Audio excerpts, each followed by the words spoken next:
The Nintendo Entertainment System, or Family Computer as it was known in Japan, was the birthplace of several iconic video game franchises, many of which are still getting sequels or spin-offs to this day. However, there were some early releases that never left Japan. Today on Sync, we're going to take a look at some Japan-only Famicom sequels, prequels, and spin-offs.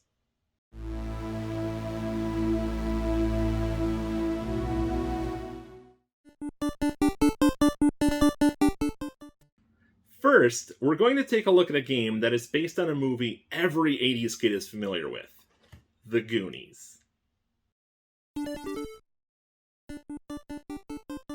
The Goonies is a 2D action platforming game that was developed and published by Konami in 1986.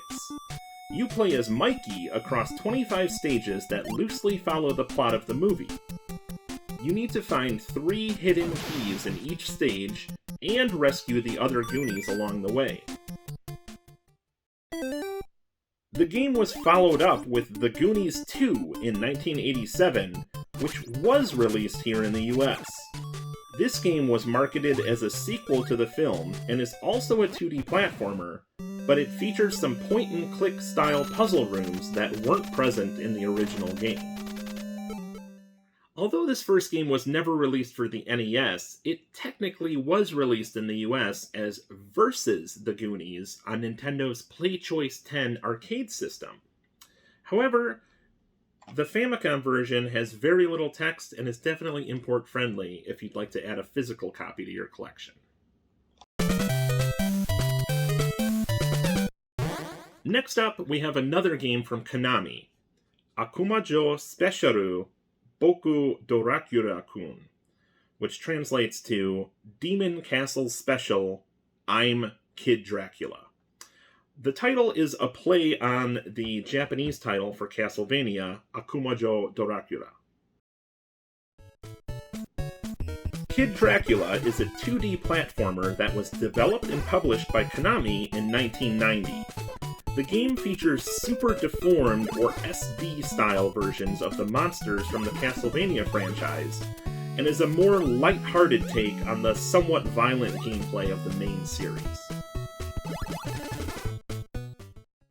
This game was sadly never released for the NES here in the United States, but we did end up receiving its sequel on Game Boy in 1993, which was simply titled Kid Dracula.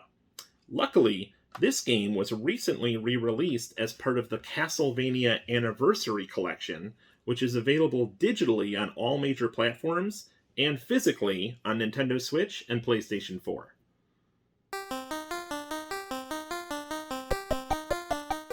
Next up, we have another hoarder-themed game that never made it to the United States, Splatterhouse Wanpaku Graffiti, which translates to Splatterhouse Naughty Graffiti.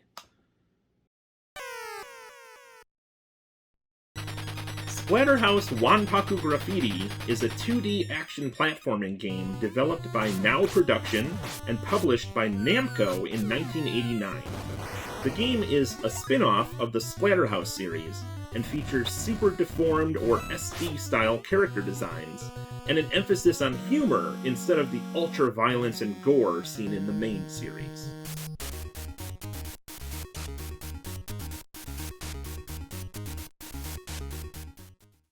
Aside from the title screen, all of the in-game text is entirely in English, so it's very strange that this was never released in the US. However, it was recently re-released for Nintendo Switch as part of the Namco Museum Archives collection. It's definitely worth a look if you're a Splatterhouse fan.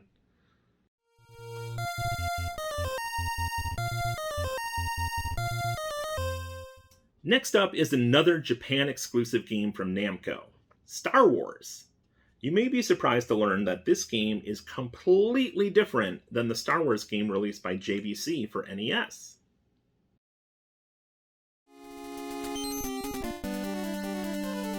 This version of Star Wars was developed and published by Namco in 1987. Like the American game from JVC, it's a 2D action platformer, but it's otherwise a completely different experience. The game follows the plot of the original Star Wars film, but adds in some original plot elements and some bizarre twists, like Darth Vader transforming into a giant scorpion. While the JVC version was decent for its time, the Namco version is a really fun and interesting take on the classic Star Wars story, so it's a shame we never received this one in the US. If you are thinking of importing a copy, please note that this may not work on unofficial or clone Famicom consoles, so it's best to try it on official hardware if possible.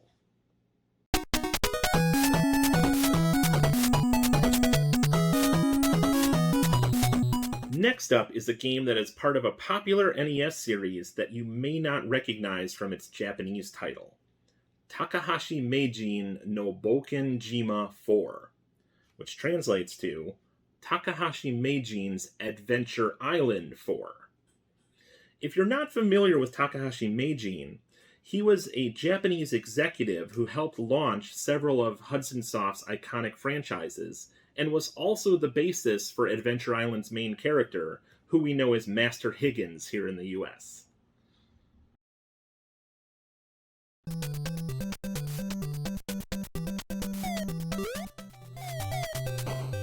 Adventure Island 4 is a 2D action platformer that was developed by Now Production and published by Hudson Soft in 1994. Unlike its stage-based predecessors, this game features a connected open world, similar to the later games in the Wonder Boy series. You gain access to new areas by finding items and upgrades, and the game also features some mini-games like enemy races or whack-a-mole. It's a shame this game was never released for the NES, but considering it released in 1994, it's somewhat understandable as many of us had moved on to the Super Nintendo by that point. I sadly do not own a physical copy of this game as it's become obscenely expensive, but I do have a copy of the Game Boy Advance compilation that includes Adventure Islands 1 through 4. If you are interested in adding a copy to your collection, the GBA port is definitely the more affordable option.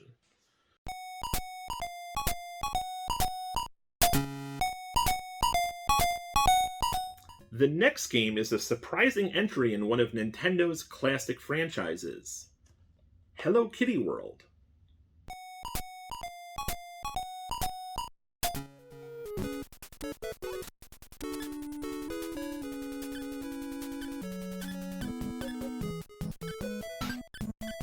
Hello Kitty World was developed by Mario Co. Limited and published by CharacterSoft in 1992. As you can see in this gameplay clip, the game is part of Nintendo's Balloon Fight franchise. The game is essentially an upgraded and reskinned version of the Game Boy game Balloon Kid, which you can clearly see in this side-by-side footage.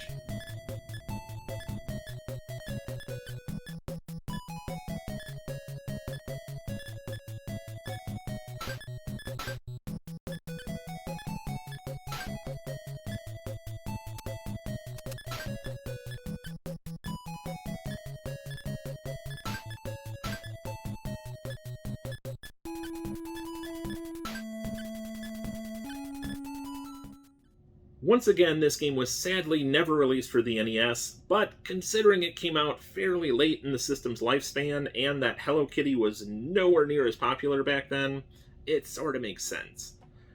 However, this game is very import-friendly and relatively inexpensive, so it could be a great addition to your collection, especially if you're a fan of Balloon Fight.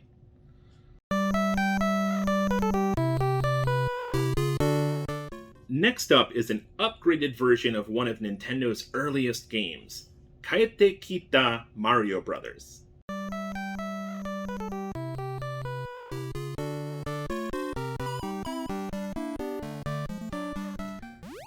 Kaettekita Mario Bros., or Mario Brothers Have Returned, was developed and released by Nintendo in 1988 via their Disc Writer program.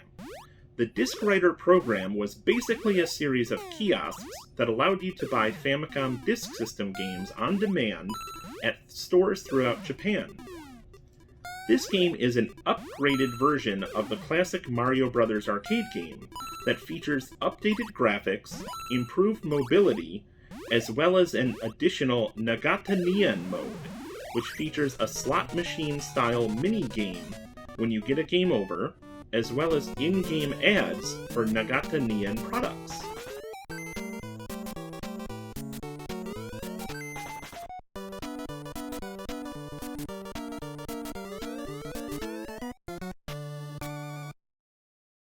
Because of the in-game ads for Japanese products, it makes sense that this game was never localized. It is a shame, though, because the improved controls make the game a lot more fun to play. That said, if you do want to add a copy to your collection, it's relatively inexpensive, but finding a working Famicom disk system might be a challenge. The final game on today's list is a truly bizarre version of an iconic game, All Night Nippon Super Mario Bros.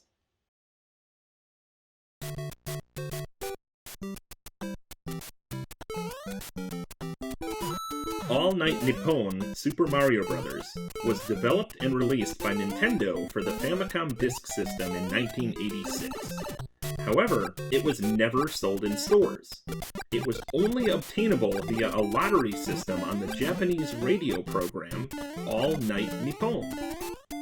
The game is essentially an official ROM hack of Super Mario Bros.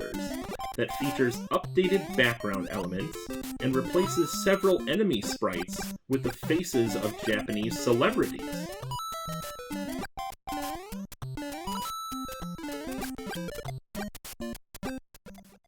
Because of the game's promotional nature and the use of Japanese celebrity likenesses, there was basically zero chance this would be released in the US. Physical copies have become obscenely expensive, so a reproduction copy like mine is probably your best bet if you want to add a copy of this bizarre Mario game to your collection. There we have it, 8 Famicom sequels, prequels, or spin-offs that never left Japan. If you're interested in adding any of these games to your collection, I've provided eBay links for every game shown in the video in the description below. Let me know your thoughts in the comments, and if you enjoyed the video, please be sure to like, subscribe, and share it with your friends. Thank you for watching, and I'll see you next time.